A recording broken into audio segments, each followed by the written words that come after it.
Welcome to Vader TV, the site on innovation and innovators. I'm Bambi Francisco. Opinionated people. You can't live with them, and today you definitely can't live without them, especially if you're Topix. Well, joining me to talk about Topix is CEO and founder Chris Tolles. Hey there. Chris, thanks for joining us. 60% of the content on Topix is generated by users. Yep. What kind of content is that? You know, it started off primarily being reactions to news stories that we've aggregated on the site. People came to us and just kept on pushing us to take in their view of a story, which was sort of surprising us. Eventually, it was like, all right, we'll put on comments. And now, actually, increasingly, it's people actually coming in from their town or a topic they care about and actually posting original commentary on the things that they care about, whether it's a trailer park in South Dakota that's kind of dirty and they want it cleaned up, or whether it's a shooting in the Sunset District here in San Francisco. People are coming on and actually putting in comments about the places or the things that they care about. What kind of news is popular on the site? Is this gossip news, like what's happening at the drive-in?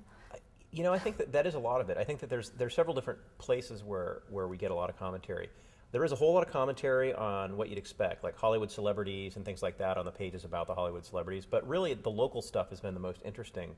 And yeah, it's a lot of it's gossip. It's political talk. So it's legitimate political discussion about the sheriff's race, the mayor's race, the police chief being a crook. I mean, there's things there where PTA. The PTA. It's things like that where it's things that you care about very locally. So it's sort of within your zip code. It's not, hey, the greater Chicago area should really concentrate more on education. It's my school is full of crooks, or hey, my child got sick off of the food in the cafeteria. Just random things. But it turns out people they have an expectation to participate online, especially now around the things they care about. And Topix is a great place to do that locally. Now, what percentage of the people are creating the bulk of the news? For instance, on Wikipedia, I believe 1% of the contributors create about 67% of the content. Well, let's see. So I would say I can't give you quite that same breakdown in terms of an 80-20 rule, but it turns out that the page views per visitor of people who read the news is about 2 page views per visitor. People who are reading commentary on topics are about 10 page views per visitor, and people who are posting are about 20 page views per visitor. So it seems to be something similar in the sense that most of the people who are posting are providing most of our page views.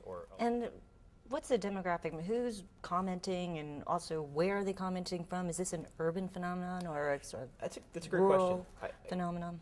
I think that the Topix is primarily overrepresented outside of the major urban areas. And I think it's just because there's a matter of choice here. Like if you want to go off and comment on the news and you're here in San Francisco, there's like 100 startups within 5 blocks of you that want your comment.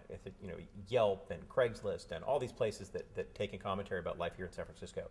But if you live out in Pleasanton, or if you live even further up, you live in Auburn or something in California, or Caruthersville, Texas, or Columbia, Kentucky, these places they don't have as many choices. So I think that it's primarily people who are looking for local news, like overrepresented also as local news versus subject-based news. And it's people who are probably, they're not 18-24, but they're probably not over 60 either. So it's probably, that 30 to 50 range is really the sweet spot of our market, probably 30 to 45. And again, they live in a small town. They have, a desire to talk or communicate with the folks around them about the issues they care about. But it's not as much urban. We're underrepresented in urban areas and overrepresented in rural areas just because of the nature of what else is out there, I think.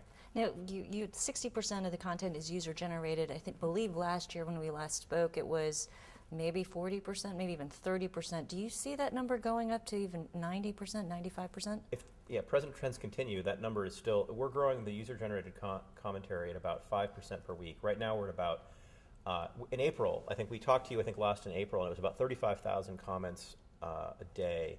Now we're at 60,000 comments a day, so we've almost doubled since April. And that's, again, growing at about, the number of comments on the site are growing at about 5% per week on average, anyway, 3 to 7%. Now, are they commenting on a licensed piece of content that you've brought to the site or aggregated to the site, or are they creating their own articles and then commenting on them? I would say it started out, 90% of it was people coming in and commenting on an article that we'd aggregated, and that was how we grew the topic areas. Now it's actually, I believe that numbers just crest 60% of our comments are coming in are original. They're things that people are starting up without a sort of a piece of content to anchor it to. Right. So it's now the majority of articles are written completely originally. They're not actually tagged off of an original aggregated piece of content. How are advertisers' comfort level with regards to those pages filled with just comments? Are you able to monetize those pages? We currently monetize most of our site through AdSense, which is, I think, probably leaving some money on the table. But we actually monetize pretty well with AdSense. I mean, our effective CPM, I'm not sure. I think AdSense used to say we shouldn't talk about this, but I think we can talk about it now. Our effective CPM using AdSense is over $2, site-wide, including commentary. And that's huge, which means that if you look at run of site in most newspapers, they get 25 to 50 cents run of site. We're getting 10x that by just targeting effectively and using AdSense, which is a great program.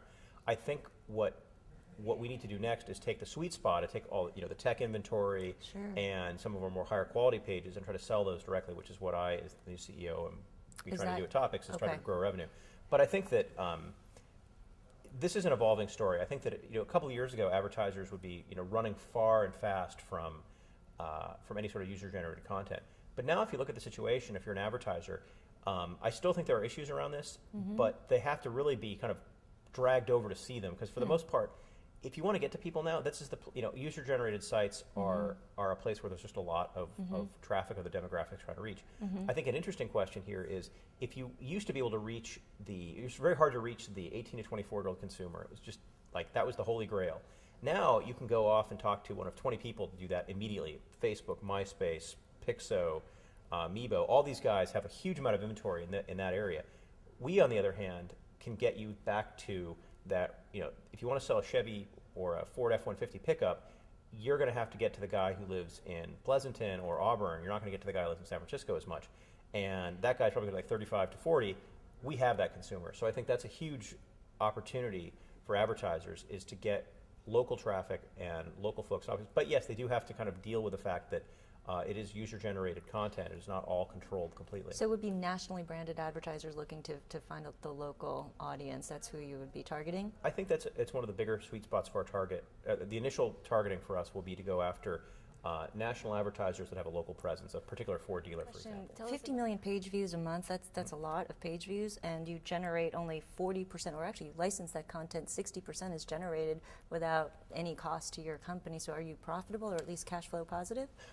We are not quite cash flow positive, and that's partially because, as I said, we probably have leaving some money on the table, which we shouldn't be leaving anymore. I think that we are on a path to that, and I think my job is in the next 12 to 18 months to make that happen.